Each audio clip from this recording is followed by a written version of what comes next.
जय राधा माधव कुंज बिहारी।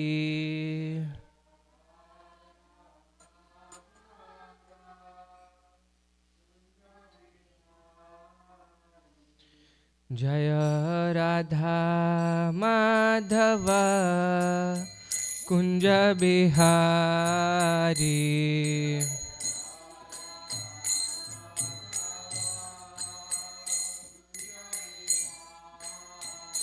जय गोपीजना वल्लभा गिरिवरधारी।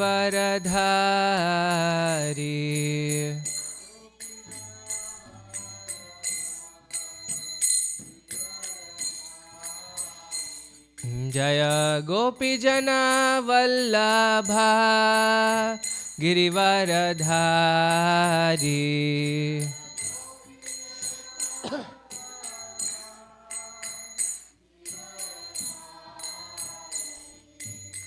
यशोदानंदन ब्रज जनरंजना।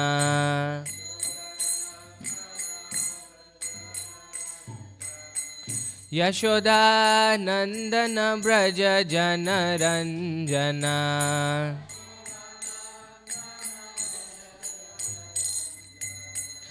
यशोदानंदन ब्रज जनरंजना।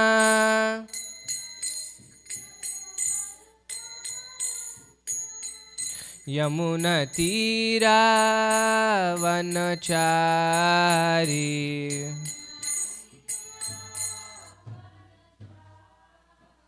यमुना तीरा वनचारी।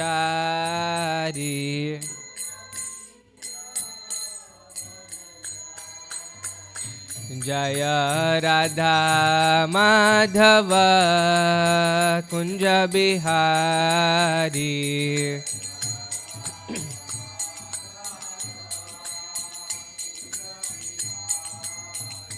जय राधा माधव कुंज बिहारी।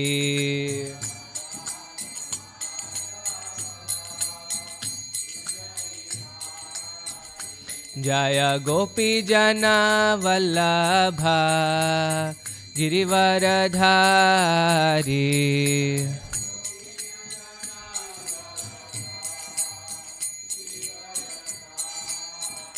जय गोपी जन वल्लभा गिरिवरधारी।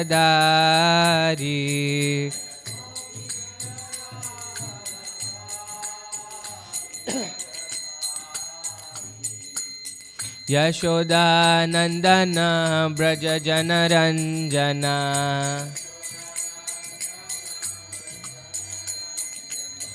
यशोदानंदन ब्रज जनरंजना।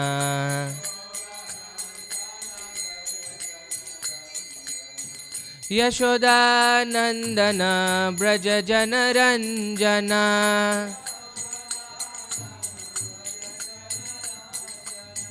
यमुना तीरा वनचारी।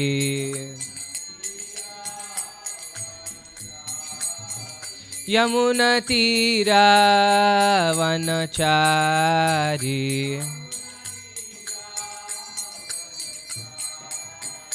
हरे Krishna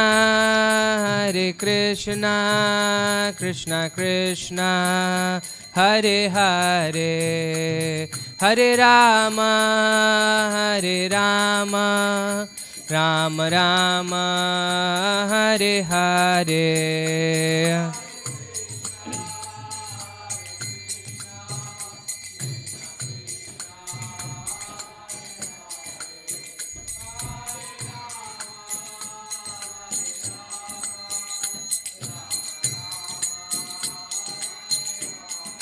Hare Krishna, Krishna Krishna, Hare Hare, Hare Rama, Ram Rama, Hare Hare.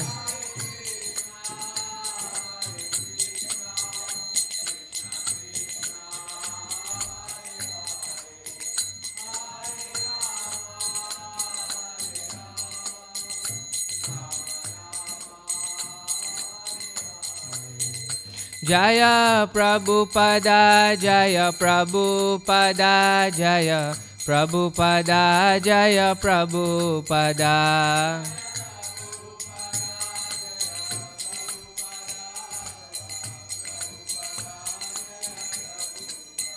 Jaya Jaya Prabhupada, Prabhupada, Prabhupada, Jaya Jaya Prabhupada.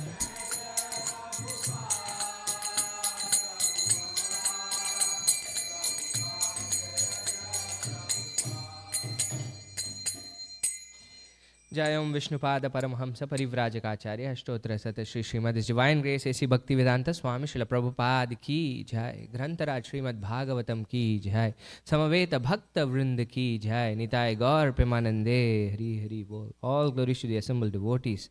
All glories to the assembled devotees. All glories to the assembled devotees. All glories, all glories, all glories to Shri Shri Guru and Shri Gauranga. All glories to Srila Prabhupada. We'll continue our reading from the Srimad Bhagavatam, Canto 10. You know what the title of Canto 10 is? Samam Bonam. Everything. This is it. And we are on Chapter 4, The Atrocities of King Kamsa. We'll do text 25 through 28 today. Please repeat. Om Namo Bhagavate Vasudevaya. Om Namo Bhagavate Vasudevaya. Om Namo Bhagavate Vasudevaya. We'll do the Mangalacharan together. Narayanam Namaskritya Naram Chaiva Narottamam Devim Saraswatim Vyasam Tato Jayamudirayet. नष्टप्रायेषु अभद्रेषु नित्यं भागवत सेवया भगवती उत्तमश्लोके भक्तिर्भवति नैष्टिकी. ॐ अज्ञानतिमिरान्धस्य ज्ञानाञ्जनशलाकया चक्षुरोन्मिलितं येन तस्मै श्रीगुरवे नमः. श्रीचैतन्यमनोभीष्टं स्थापितं येन भूतले स्वयं रूप कदा मह्यं ददाति स्वपदान्तिकं. वन्देऽहं श्रीगुरो श्रीयुतपदकमलं श्रीगुरोन् वैष्णवांश. श्रीरूपं साह्रजातं सहगणरघुनाथान्वितां तं सजीवं साद्वैतं सावधूतं परिजनसहितं कृष्णचैतन्यदेवं.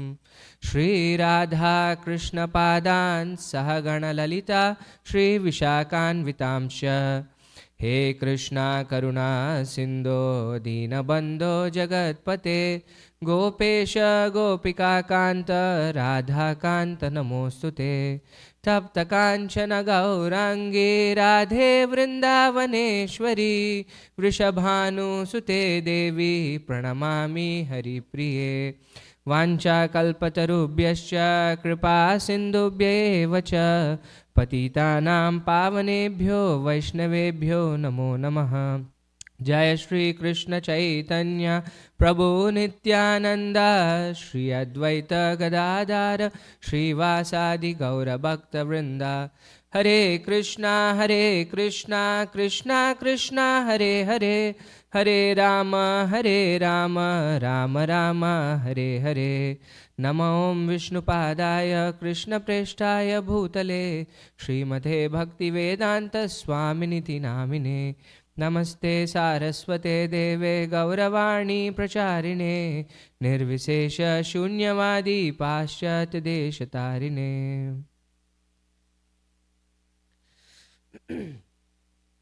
We're starting off with a new section today. So what was happening yesterday? Does anybody remember? What did we read yesterday in the class? Yeah, not preach really, he was begging forgiveness, right? That's what he was doing. And he was giving the various reasons why they should forgive him and all of that. But in reality, he was repenting for the cruelty that he had committed. And today we'll see the reaction of Devaki and Vasudev to what Kamsa had said. That's what we'll read today. So let's start off with the translation for text 25. Who has the mic?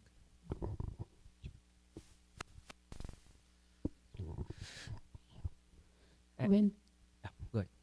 When Devaki saw her brother actually repentant while explaining ordained events, she was relieved of all anger. Similarly, Vasudeva was also free from anger. Smiling, he spoke to Kamsa as follows. Let's read the purport. Actually, all three are small purports. We can read. Devaki and Vasudeva, both highly elevated personalities, accepted the truth presented by Kamsa that everything is ordained by providence. According to the prophecy, Kamsa would be killed by the eighth child of Devaki. Therefore, Vasudeva and Devaki saw that behind all these incidents was a great plan devised by the Supreme Personality of Godhead. Because the Lord had already taken birth just like a human child and was in the safe custody of Yashoda, everything was happening according to plan, and there was no need to continue their ill feeling toward Kamsa. Thus, they accepted Kamsa's words. Actually, what they're doing is a very, very difficult thing to do. Although the reasoning might be factual, right? Why they're doing it. Durga escaped from his hand. Before that, Vasudeva had transferred Krishna to Gokula. Yet, he killed 6 of their children. For any parent, losing one is actually tragic. And you see your own child being killed in front of your eyes by trashing them to a rock. This is how horrible it was.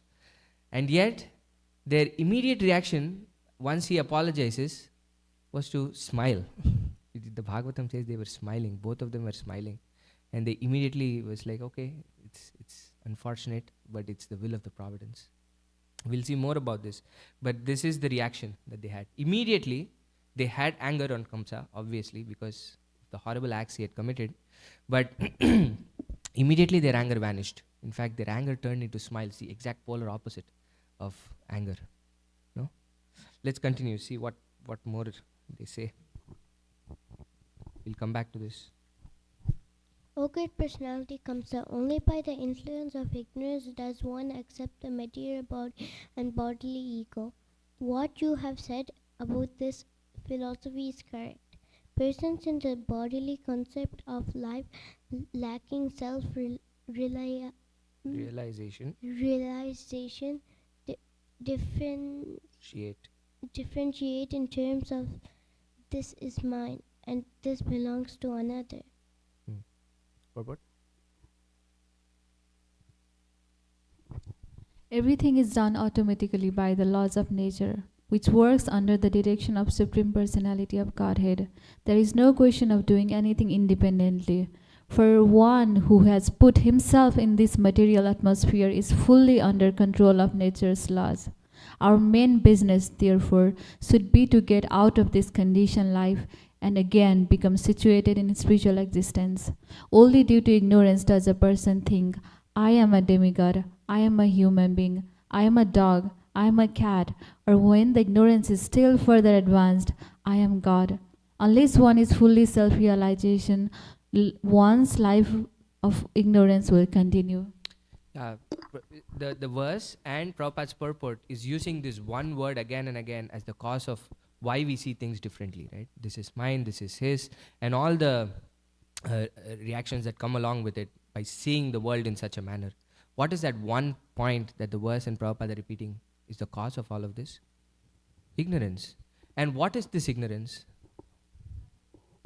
I am this body. But it says in the verse, only by the influence of ignorance does one accept the material body and bodily ego. So this ignorance is preceding the acceptance of the body and the false ego, right? It's okay, when we are having this body, we think we are this body, but this ignorance has actually preceded us taking this body. It is because of this ignorance, avidya, that we actually take this body. Do you know what this ignorance is that causes us to take this body? It's the opposite of it, is the ignorance that where we consider we are not the servant of Krishna.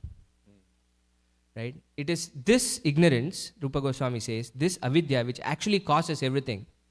Bhaktivinoda Thakur says this important aspect, this is called sambandha, right? The relationship between us and the Lord. That I am Jiver Swarup Hoy Nityer Krishna Das. This is our Sambandha. We are the eternal servants of Krishna. That if we don't establish this Sambandha very clearly in our hearts, it's very hard for us to achieve Shuddhanam. Actually, to even chant with offenselessly. Bhaktivinoda Thakur says. It is this ignorance of Sambandha between us and the Lord that causes all the different kinds of offenses that we create. Once this point is firmly established in our hearts through realization, not theoretically, that I'm really the servant of the Lord, then our activities will follow in that capacity.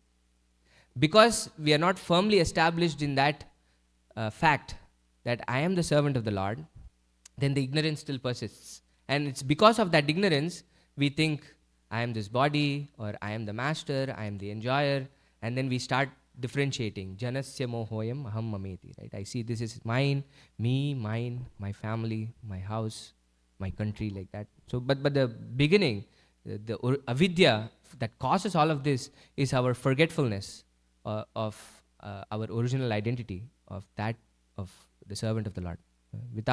If we didn't have this avidya, then we would not have any of the problems that we discuss here. Okay, let's continue. We finished the purport.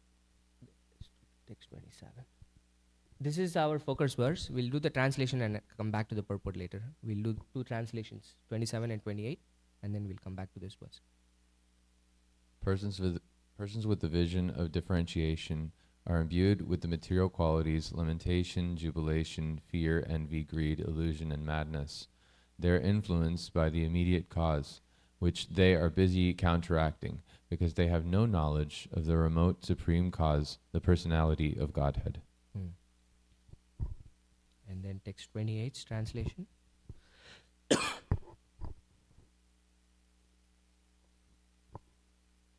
Shukdev Goswami continued, thus having been addressed in purity by Devaki and Vasudev, who were very much appeased, Kamsa felt pleased, and with their permission he entered his home. Looks like a really nice person, no? Let's go back to text 27. Sanskrit? Fine, take it. Okay. Shoka harsha bhaya dvesha lobha moha madhanvita mito gnantam na pashyanti bhaver bhavam prithak drisha. Shoka harsha bhaya dvesha lobha moha madhanvita mito gnantam na pashyanti bhaver bhavam prithak drisha. Please chant. Shoka harsha bhaya dvesha lobha moha madhanvita mito gnantam na pashyanti bhaver bhavam prithak drishaha. Shoka harsha bhaya dvesha lobha moha madhanvita mito gnantam na pashyanti bhaver bhavam prithak drisha. Shoka harsha bhaya dvesha lobha moha madhanvita shanti bhaver bhavam prithak drisha. Translation and purport by His Divine Grace A.C. Bhaktivedanta Swami Srila Prabhupada. Srila Prabhupada ki jai. This is the word for word translation. Shoka, lamentation. Harsha, jubilation. Bhaya, fear. dvesha, envy, lobha, greed, moha, illusion, madha, madness, anvitha, endowed with, mitaha, one another, gnantam, engaged in killing, na pashyanti, do not see, bhavai, because of such differentiation, bhavam, the situation in relation to the Supreme Lord, prithak drisha, persons who see everything as separate from the control of the Lord. Translation: persons with a vision of differentiation are imbued with material qualities, lamentation, jubilation, fear, envy, greed, illusion, and madness. They are influenced by the immediate cause, which they are busy counteracting, because they have no knowledge of the remote supreme cause, the Supreme Personality of Godhead. Purport: Krishna is the cause of all causes, sarva karana karanam. But one who has no connection with Krishna is disturbed by the immediate causes and cannot restrain his vision of separation or differences. When an expert physician treats a patient, he tries to find the original cause of the disease and is not diverted by the symptoms of the original cause. Similarly, a devotee is never disturbed by the reverses in life. Tattenu kampam susamikshamana. Bhagavatam 10:14-8.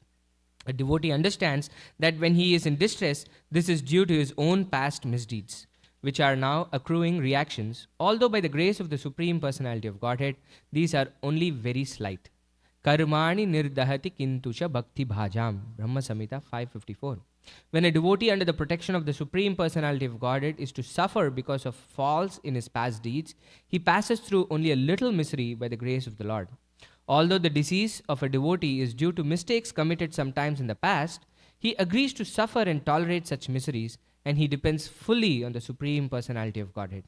Thus, he is never affected by the material conditions of lamentation, jubilation, fear, and so on.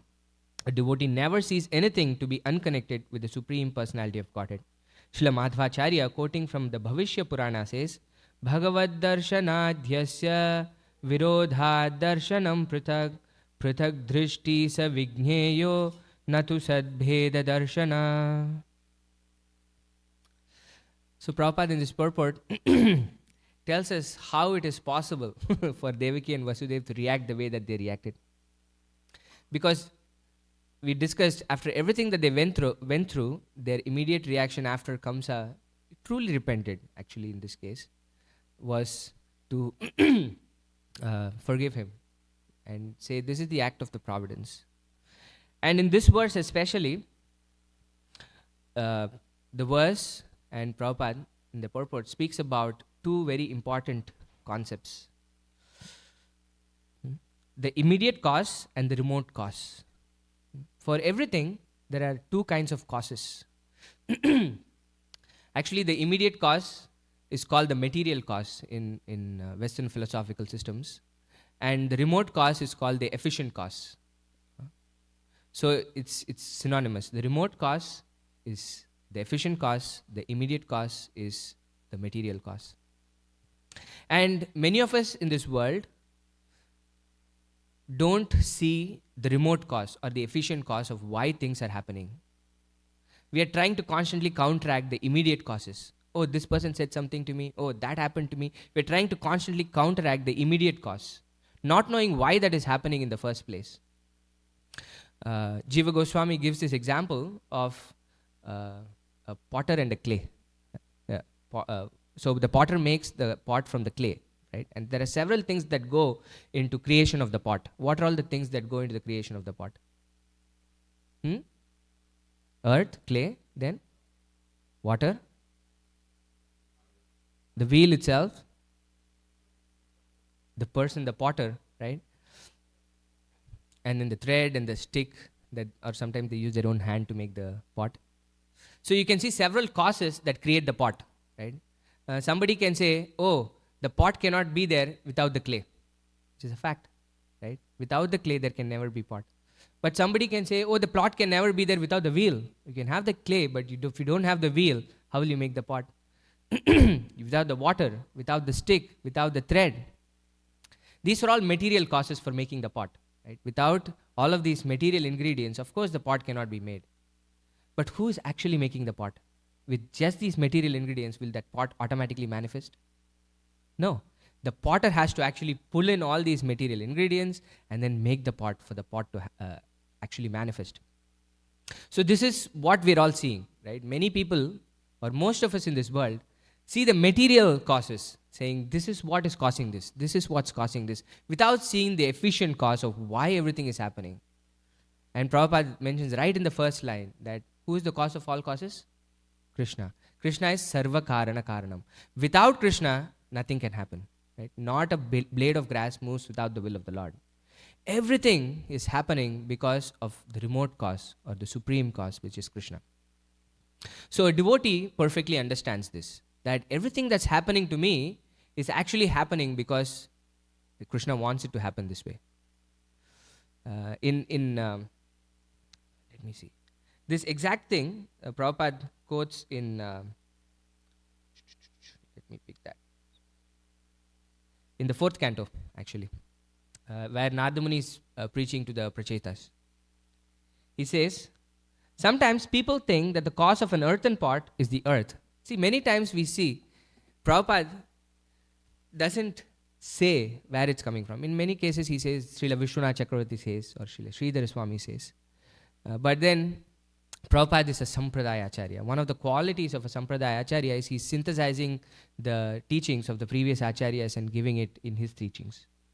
And he quotes the exact same thing that Jiva Goswami does in his Sandarbha, in this purport. Prabhupada says, sometimes people think that the cause of an earthen pot is the earth. We see on a potter's wheel a sufficient amount of earth to produce many pots. And although unintelligent men will say that the earth on the wheel is the cause of the pot, those who are actually advanced will find the original cause is the potter who supplies the earth and moves the wheel. So everything that's happening to us, we see is because of the modes of material nature, right? Which is what the scientists are trying to see, that everything is coming because of nature and the effects of different elements interacting with each other. But where did these elements come from? They don't know the efficient cause. How did all of this come about? They don't know that. But as devotees, we have more information to this. Right? We know Mayadhyakshena Prakriti Suyate Saracharam. The material cause by itself is not able to do anything unless the efficient cause actually empowers it. The material cause for everything in this material world is existing as Pradhana, right, in its unmanifested state. All these material elements are present there. But the Pradhana manifests as Prakriti only through the impregnation from the eyes of the Lord. Mayadhyakshena. When the Lord sees the material energy and impregnates it with the living force, then the material nature actually starts acting. Without the living force, there is no, the material cause by itself cannot act. So the devotees very clearly know this, and therefore their mentality is, Prabhupada is quoting this famous verse from the Srimad Bhagavatam. Tattenukampam sushamikshmano bhunjana evatma kritam vipakam hridbhagvapurbir vidatan namaste jivetayo mukti pada sadaya bhak pade sadaya bhak. He says, this is the guiding verse for the Vaishnavas. This is the guiding verse for the devotees. This one verse guides how the devotees actually react to the different things that happen in this world. In fact, Krishna says something more fundamental in the Gita, right? He says, Matras parshastu kaunteya sitoshna sukha dukkada agama paino nityastham stitikshasva bharata. He says, because of the contact of the material senses with the sense objects, we undergo all these dualities of this world, Sita and Ushna, like cold and heat, Sukha and Dukkha, happiness and distress. We go through all of these, but he says, a sober person tolerates everything. This is what he says. This is the fundamental way in which we have to behave to the things, the reversals in this world, is that we have to tolerate it, Krishna says. But the Srimad Bhagavatam gives us more information on how we can actually tolerate it. Because without reason, it's very hard for us to tolerate, right? Krishna just says, this is just part of this material world, you know. These dualities are part of this material world. Don't take too much on your mind. Just tolerate it. But the Srimad Bhagavatam says, Tattenu kampam sushamikshamano. By tolerating, what are we doing? How can we just tolerate without actually having a goal?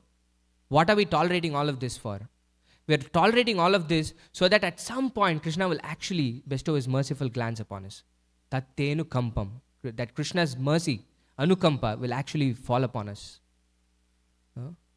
And while we're waiting for it, sushamikshamano, earnestly we're waiting for it, bhunjana evatma kritam vipakam. We're tolerating all the effects or the reactions for all the actions that we've performed in the past. This is why it's happening. Right? Everything is bestowed by Krishna, and this we see repeatedly right from the beginning of the Srimad Bhagavatam. This thinking, this mentality of the devotees. How do we see this right in the beginning of the Bhagavatam? Does anybody remember in the first canto? In terms of reversals? Kunti Devi.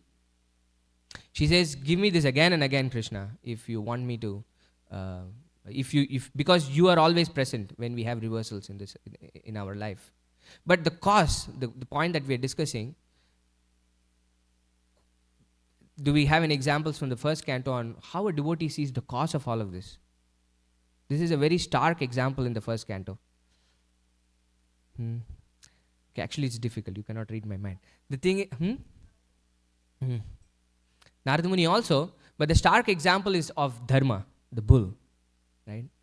Where the Kali Purusha, the personality of Kali, is actually harassing him and abusing this bull. And already this bull is standing on one leg. All the three legs are damaged. And even then, when somebody is coming to help him, Parikshit Maharaj is asking him, who is the cause of his suffering? The answer to that is what? How can I say that this person is the cause of my suffering? This is my own actions that have caused me suffering. This is what is the mentality of a devotee. We see that in the case of Vritrasura. Vritrasura tells Indra, Indra, you kill me. This is what is ordained to happen. Right? The devotees throughout the pages of the Bhagavatam are looking at suffering from this perspective, is that it is happening not because of anyone else or anything else, it is happening because of their own actions. They are receiving the reactions for their own actions. Of course, it is given by Krishna. That is why he is called the efficient cause. The reactions are provided by Krishna, but doesn't mean that Krishna is the reason for why we are suffering. So they are constantly bhunjana evatma kritam vipakam. Whatever is the reactions for their actions, they're patiently tolerating it, eagerly waiting for the glance. Hrid vag vapur bir vidatan namaste. While tolerating and undergoing the reactions for their actions, they're just not tolerating. They're doing something more positive. Hrid vag vapur bir vidatan namaste. That with their mind, body and words, they're constantly offering obeisances to the Lord, even when they are actually suffering, going through that suffering. They're just not patiently tolerating. They're just not being passive. They're actually being active, even in that circumstance, by two things: by constantly waiting for the mercy of the Lord and acting on, by surrendering. Namaste means paying obeisances, which is also a form of surrender. Their life is a surrender through their body, words and mind. And such a person, Jivetaya, one who lives like this, Brahma says, Mukti Pada Sadaya Bhag. This is the rightful owner of liberation. This is owner of the kingdom of God, Prabhupada says. This is what we get as devotees if we tolerate reversals in life. And Prabhupada goes a step even further to say, we're not even getting everything that we deserve. Prabhupada says in this purport, when a devotee under the protection of the Supreme Personality of Godhead is to suffer because of the faults in his past deeds, he passes through only a little misery by the grace of the Lord. We actually deserve so much more misery in our lives. And because of our surrender to the Lord minimizes our misery. Because the reason for why we have miseries in this life, from Krishna's perspective, is to actually purify us and bring us back to Godhead, not to break us. You see, throughout the Bhagavatam, devotees go through reversals. But at no point does Krishna give them so much misery that it breaks them. It completely, like they leave bhakti and go away. Krishna never does that. Krishna gives us as much misery as we can tolerate. Whereas if you look at the people in the outside, like in the material world, the amount of suffering that they go through is actually excruciating. Like we cannot even imagine. We are in a complete bubble, like we're not even exposed to the kinds of miseries that people in the world go through. It's horrible, the kinds of miseries that people in the world go through. And yet we think as devotees, oh, I'm going through this, I'm going through that. And we think, oh, why is Krishna being so harsh on us? In fact, Prabhupada is saying, we are actually not getting everything that we deserve. Krishna is being so merciful that he's actually minimizing that misery for us and giving it to us like a medicine. Where I think in this, the purport, the commentary to this verse, Tattenu Kampam, Vishwanath Chakravarti says, like a father, sometimes cuddles the child, sometimes chastises the child. Right? Both of them are love, but he does it in different ways for the benefit of the child. So this is how Krishna does. That sometimes he might give us things, sometimes he might pull things back from us, but ultimately the reason why he is doing is he loves us and he wants us back home with him. This is the only reason why devotees go through miseries in this life. And these miseries are directly under the control of Krishna. My spiritual master says at the time of initiation, the ropes move from the black witch to the white witch. Normally, for people in this world, it is the action to their reaction. Reaction to their action, sorry. It is naturally happening by the laws of material nature. Durga Devi, Maya Devi is giving all of this as it is written. But when at the time of initiation we surrender to Krishna, the ropes move to Srimati Radharani. It is not there in the hands of Maya Devi anymore. And everything that happens in the life of a devotee is specifically done so that the devotee can progress in their path of devotional service. This is the only reason why devotees undergo misery. And this is the mentality of a devotee. Is tattenu kampam susamikshamano. We are going through our reversals in life, waiting for the mercy of the Lord. And throughout the miseries, we actually surrender to the Lord through our body, words and mind, which is actually very difficult when we're going through it. It's not an easy thing. But over time, what happens is we start developing this relationship with the Lord.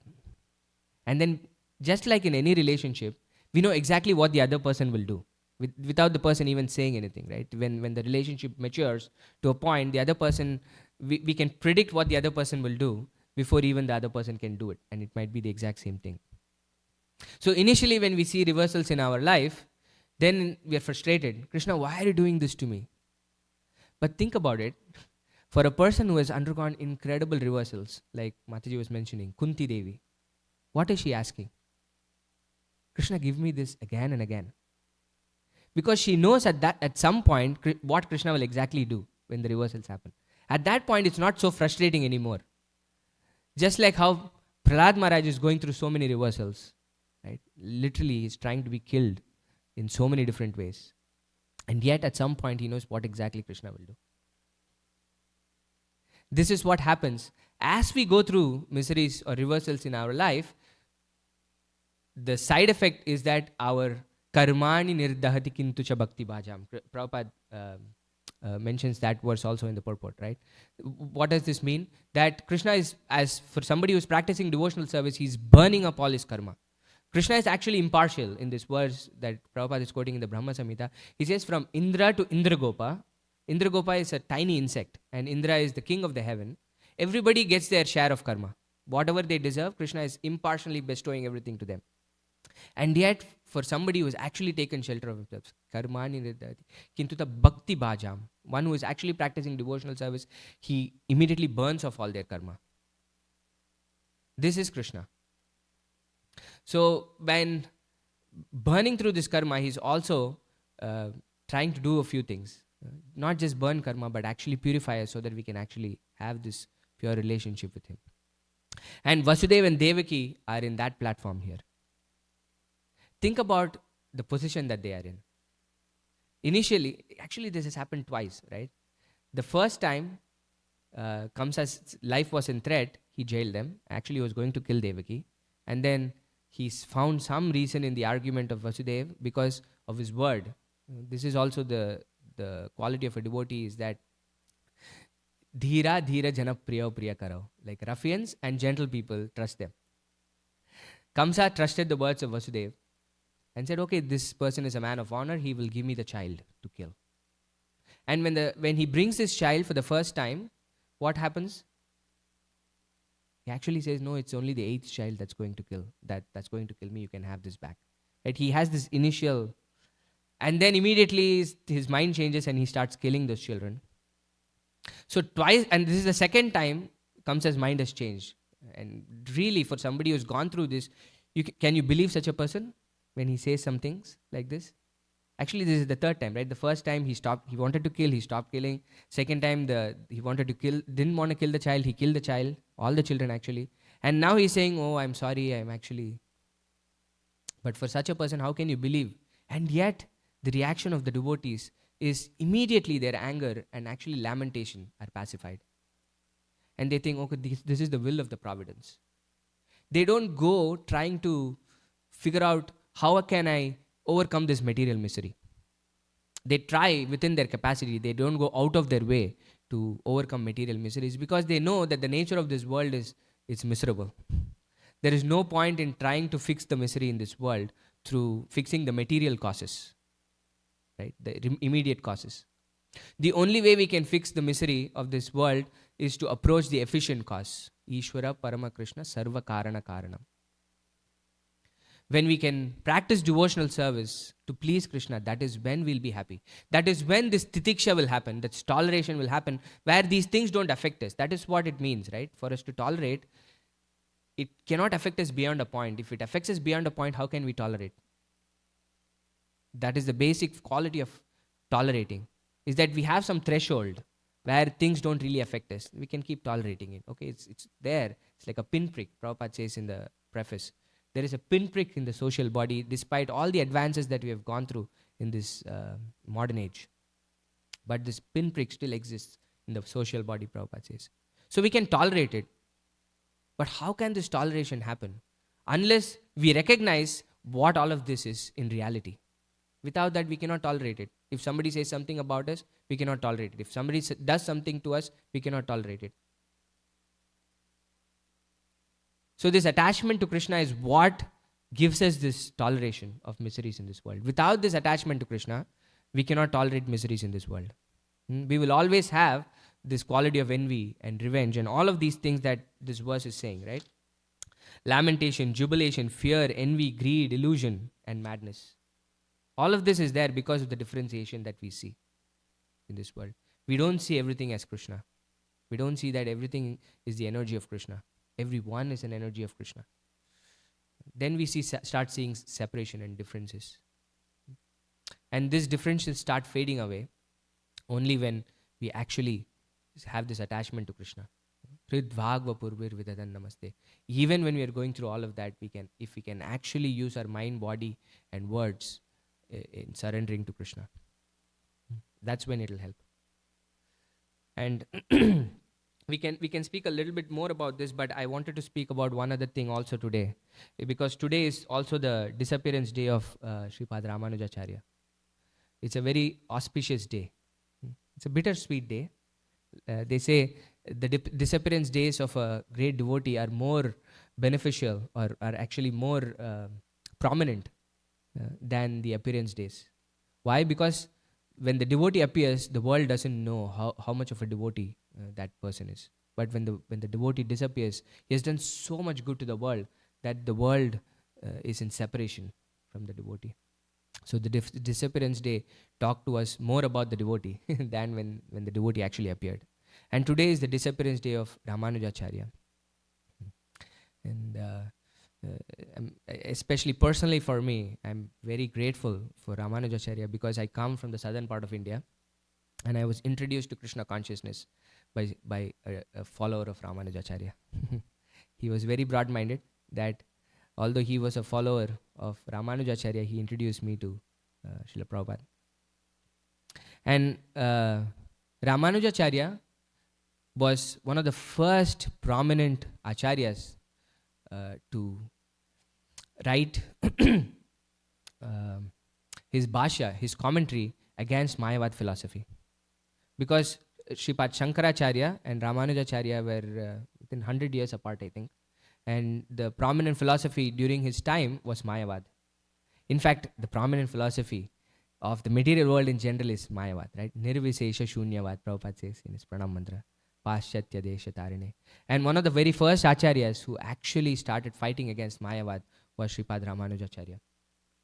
In fact, every single acharya of ours, Srila Jiva Goswami, Srila Vishwanath Chakravarti Thakur, Srila Bhakti Vinod Thakur, Bhakti Siddhanta Saraswati Thakur, Srila Prabhupada, refer to Ramanujacharya so much. His Sapta Vida Anupapatti, or 7 untenables on Mayavad, is actually very legendary. Why Mayavad is untenable? He gives 7 reasons, and Srila Jiva Goswami uses so many of that. In fact, in his first 4 sandarbhas, he refers to Ramanujacharya so much. His Sri Bhashya, his commentary on Vedanta Sutra. And Srila Bhakti Siddhanta Saraswati Thakur, in Mayapur, if you go to his Gaudiya Math, to his temple, you can see a deity of Ramanujacharya. In fact, all the 4 prominent acharya of the 4 sampradayas. And Srila Prabhupada says in one of his letters, I wanted to read that. If I have it. Thought I had. Yeah. In one of his letters, he says, I'm just reading the last paragraph. So far as I am personally concerned, following the footsteps of my Guru Maharaj, Srila Bhakti Siddhanta Saraswati Thakur Prabhupada, we accept the principles of all the acharyas, although officially we belong to the Madhva Sampradaya. So Prabhupada is very clear who we belong to. Right? We belong to the Madhva Sampradaya. Our Sampradaya is known as the Madhva Gaudiya Sampradaya. We find great shelter at the lotus feet of Sri Ramanujacharya because his lotus feet are the strongest fort to combat the Mayavad philosophy.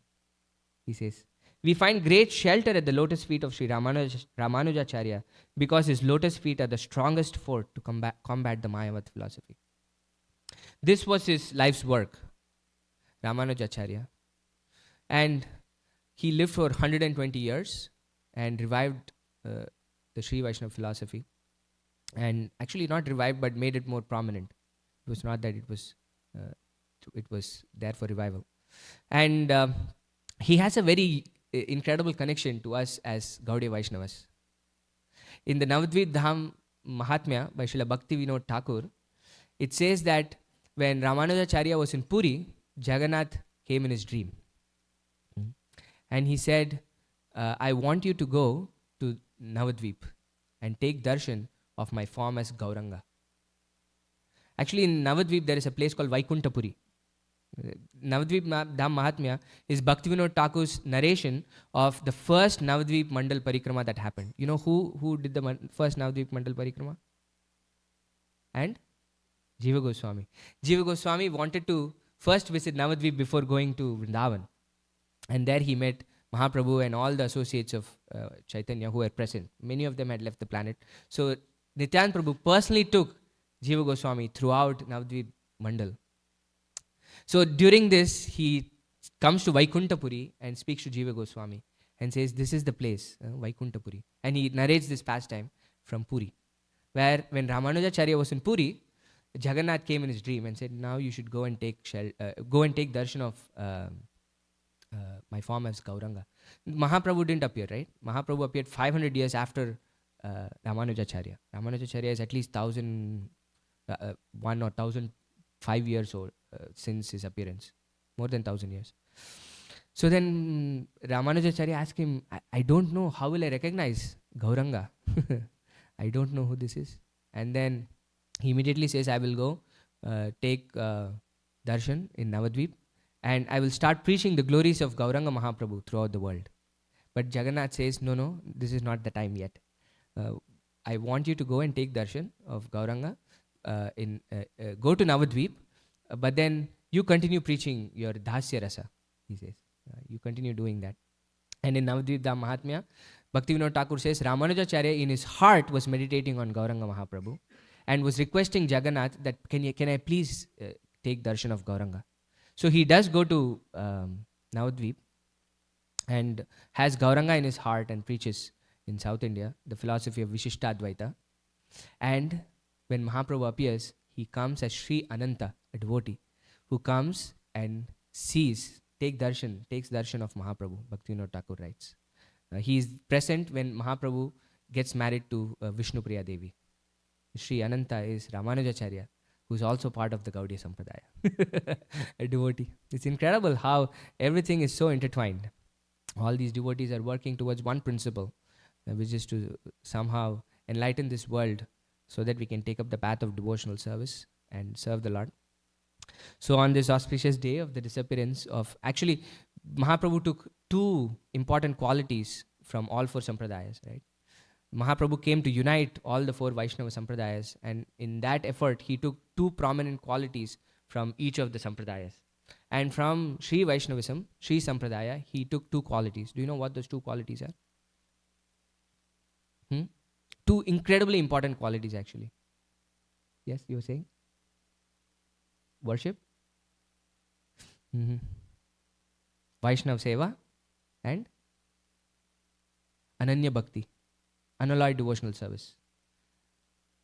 Yeah, free from jnana and karma. Unalloyed devotional service to Krishna and Vaishnav Seva. These are the two qualities he took from the Sri Sampradaya. So today is his disappearance day. So we can pray to Sri Ramanujacharya that we get unalloyed devotional service to the Lord and somehow or the other be able to perform Vaishnav Seva in our capacity, whatever capacity we have. These two things is what will propel us in our path of devotional service. And so many things we can say. There is actually an article I read on Dandavats which by Jayabhatak Maharaj. I think you can look it up, where he summarizes his life. It's a wonderful article actually that goes through like a quick summary from the Gaudiya perspective of Ramanujacharya. Okay, we'll stop here, and if there are any questions, comments, reflections, we can. Yes, Mataji. Can you pass the mic?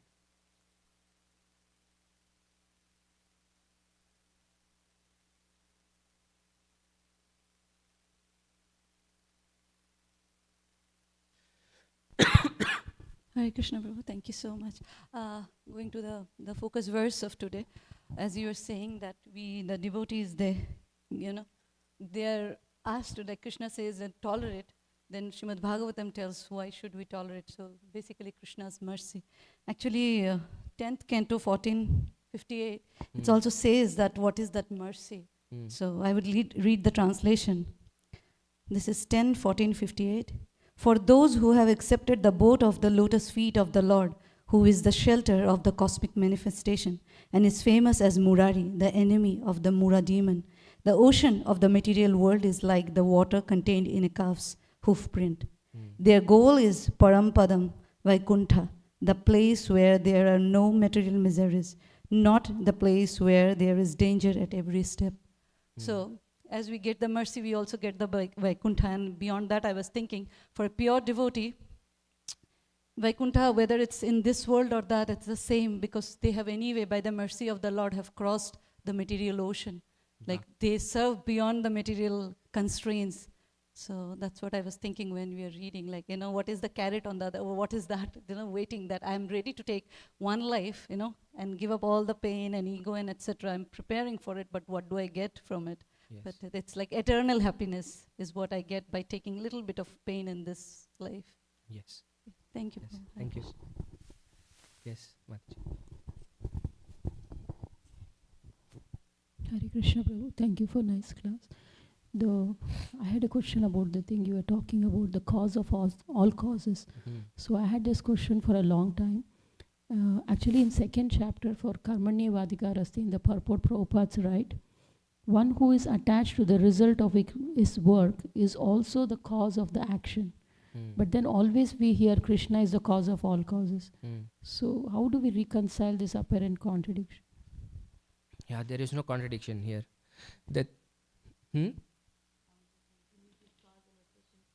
Yeah, that's basically what it is. This is what we were discussing, right? We are the immediate causes in the sense our actions trigger reactions, right? But who is sanctioning all of that? Because of whom does all of this happen? This is the ultimate cause. Because without Krishna's sanction, no action. There are 5 factors for any action to complete. In the 18th chapter, Krishna says in the Gita, right? One is our desire. The other is the modes of material nature. What are the other three? Does anybody remember? The 5 factors that are required for any activity to happen. Time? Was it time, one of it? I don't know. No, but the main quality, but we can look this up. The main factor is the sanction by the Paramatma. I want to lift this hand, right? My desire is there. The body has to cooperate, and so many things have to be there. But just my desire cannot lift my hand. Krishna has to sanction. Okay, you can lift your hand. Because so many people have paralysis, right? Their desire is there, their hands are there, but then the sanction of the Lord is not there.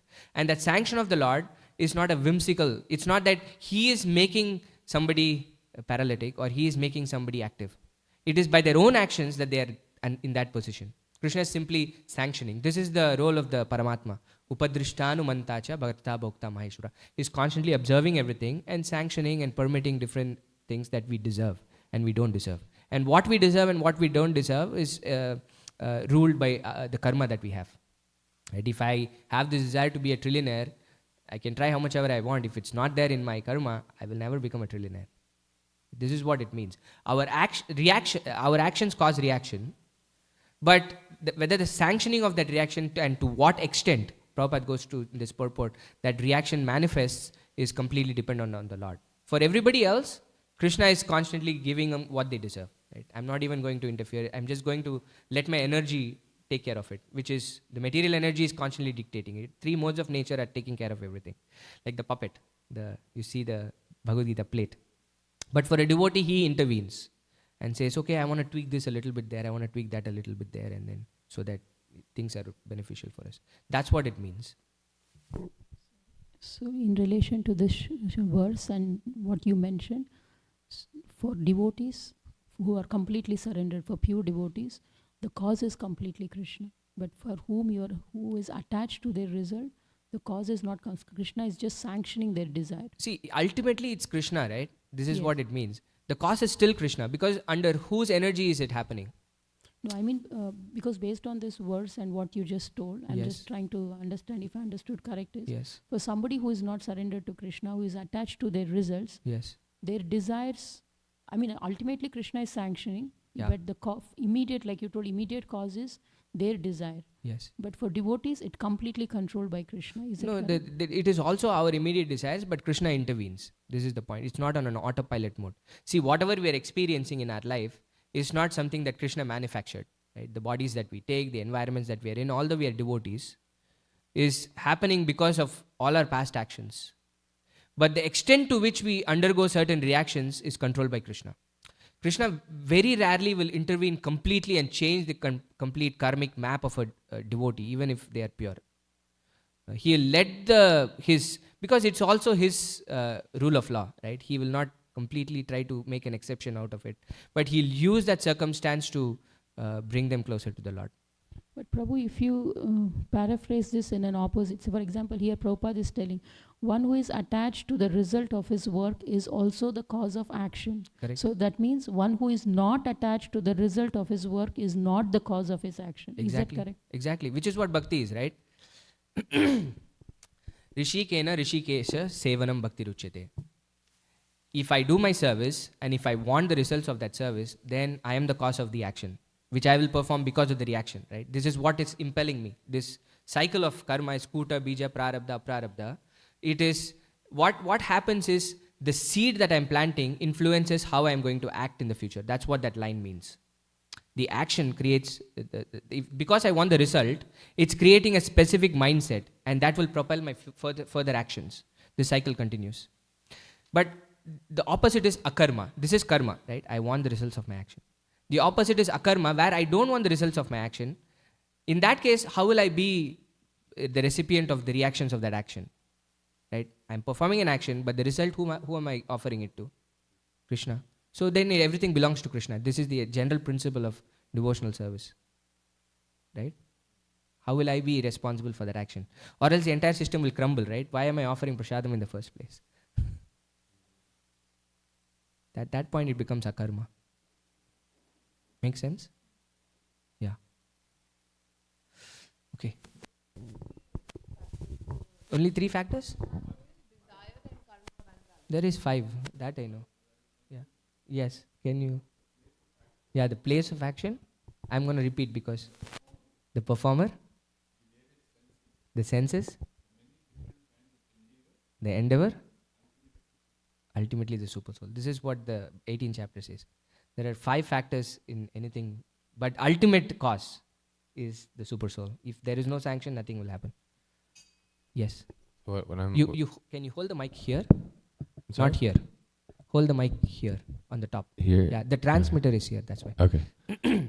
So what I got from this is we incur the karma of our actions to the degree that we need to develop a distaste for taking ownership or taking being the enjoyer. Yeah, in general, karma works that way, but it is really slow. This is what happens. The Krishna says this in the yoga ladder. This is the general principle of karma. Is that I want things for myself, right? My own sense gratification. After many, many lifetimes, all I see is doing things for myself is only causing me misery. Then at some point, I start asking, like, why am I doing what I'm doing? Who am I? And then start getting the answers for it. That is jnana. Till then, it's all me. What do I want? How can I get my things for my own sense gratification? And then slowly it progresses. But there is no guarantee. This is why it's called the ladder. Is that there is no guarantee that you will always be going up. You can go down also. There are different pitfalls for each of these stages of the yoga ladder. But what devotional service does is it accelerates things much faster. It's like an elevator, Krishna says. But the general principle is what you said. The entire idea of karma is to actually bring us a distaste for material enjoyment. It's like when there's criminals, if they are completely against the law, they don't wish to abide, then the criminal law gets tougher and tougher on them. But some of them, if they choose to be of service, it gets into a halfway house. Yes. So it's kind of like, as a devotee, we're in the halfway house. You have a little bit of more protection and freedom, but you're still having to incur the consequences of your actions. Yeah, it's more than a halfway house actually. A halfway house would be somebody who is on the path of spirituality, like when they're asking questions of what is this world, who am I, right? Then they have some distinction between this world and them, and they start acting on that platform. So many things don't really disturb them. But when we are under when we are practicing devotional service, we are in like a special house. That Krishna builds for us. You know, we're in the bouncy house. Yeah, we are in the completely under the protection of the Lord. Yeah. At that point, it is not just the rules of the land that dictate us. Krishna's rules start acting on us. Make sense? Yes. Okay. Yes, Aprami Prabhu. Can you pass the mic, please, Jashna? So you made 2 statements. Yes. One, you said that... Am I in trouble? No. Just for my clarification. So you said that Krishna never gave miseries to a level that devotee will go away from Krishna consciousness. And then you said that we can only handle misery up to a point, and beyond that, we can't handle. We have to take some action. So if a devotee has this understanding that the miseries that is coming to my life is Krishna's mercy, so then there should not be any limit. I mean, and Correct. if we see the life of a devotees like, Kunti Maharani or Karmeti Bai or Haridas Thakur, there was no limit actually. I mean, they were just tolerating. Yes. So how to understand these 2 statements? The toleration depends on our progress of devotional service. This is what it is. No, but here we are talking about the pure devotees. That's what I'm saying. If they're so far advanced that for them there is practically no limit, right? Everything, yatha tathava vedadhatulam pato mat prananatustu sayevanapara. That is the level that they are in. But I'm not there. I cannot say, Krishna, please come and crush me. Please give me more miseries. I'm not there yet to go and pray to Kalachanji, please give me miseries in my life. I'm not there yet. But the examples that you're quoting are there. So the answer is, at least in my understanding, our level of threshold of toleration increases as we perform devotional service. As we become more pure and pure, none of these things start affecting us. That's how we tolerate, right? I added that point. Where, how are they able to do it? Because they clearly have, I'll give you a real world example, right? All of them are many yugas before, or few hundred years before. I remember few years back in Dallas, we had the Sadhu Sangha, and we had the great fortune of having the association of Jayapatak Maharaj during one of the Sadhu Sangha. And he gave a class in Sadhu Sangha. And in the end, we didn't have time for questions, but Sachinandan Maharaj asked him one question. Like, I'm going to ask on behalf of everybody. And the question was very simple. He was asking, Maharaj, how are you? And you know, I distinctly remember this answer that he gave. He said, I am happy, but my body is a wreck, he said. Right? For him, there was a clear distinction between him and his body. My body has undergone so many transplants and problems. And, like, literally, you can see it. Like, it's impossible for anybody to do what he's doing. But for him, the relationship was so distinct between him and his body. Right? And he is able to tolerate it. But if you're so advanced, you can do it. But till you're not as advanced, why try to be on that platform when you're not there? Try to practice devotional service. That will naturally give us that. We are not going to try to tolerate things in this world. What we are trying to go for is attachment to Krishna. That attachment to Krishna gives us a higher taste. That is what, okay, this is the other thing, right? What gives us the ability to tolerate is this incredible relationship that we have with Krishna is so far beyond anything that we see in this world that none of this bothers us. Right? This is what happens. But it's slowly over a period of time this starts happening. Krishna slowly, just like how he takes our time, right? We asked people who come in, can you please give 5-10 minutes of your time to chant one round of the Mahamantra? Practically, then Krishna takes our entire life, 3 hours, 4 hours, 5 hours. Many devotees give up their whole lives in the service of Krishna. But it happens over a period of time gradually. Yeah? Is that okay? Yes, Tulsi Saki Mataji.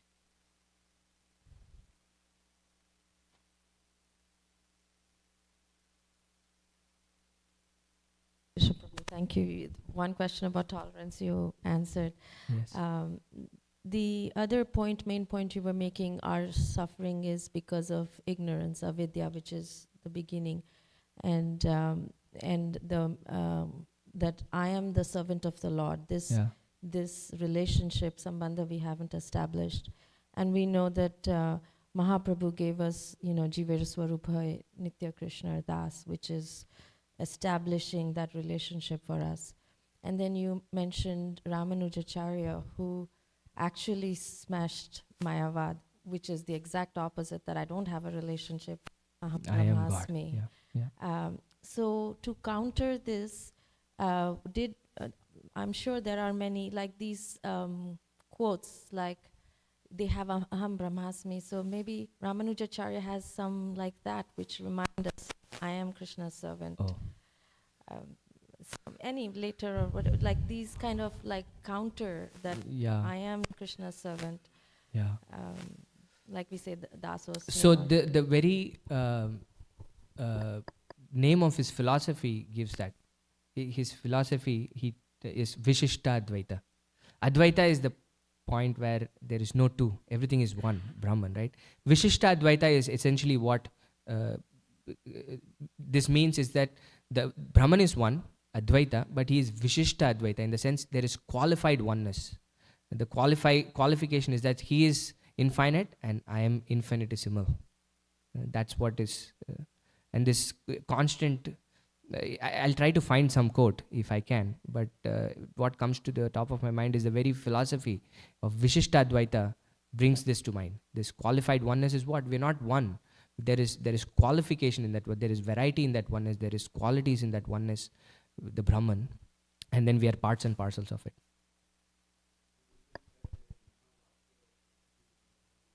Yeah. But because it's like everybody always quotes from the Vedas to prove their point, right? Yes, so he must have also picked something to say, this is where we are servant of Krishna. Yes. I let me see if I can find something from the Bhashyas.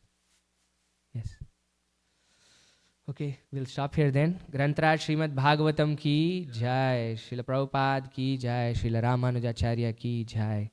Vancha kalpatrubhyascha kripa sindhubheva cha patitanam pavanebhyo vaishnavebhyo namo namaha. Anantakoti Vaishnava Vrind ki jai. Prabhupada ki jai.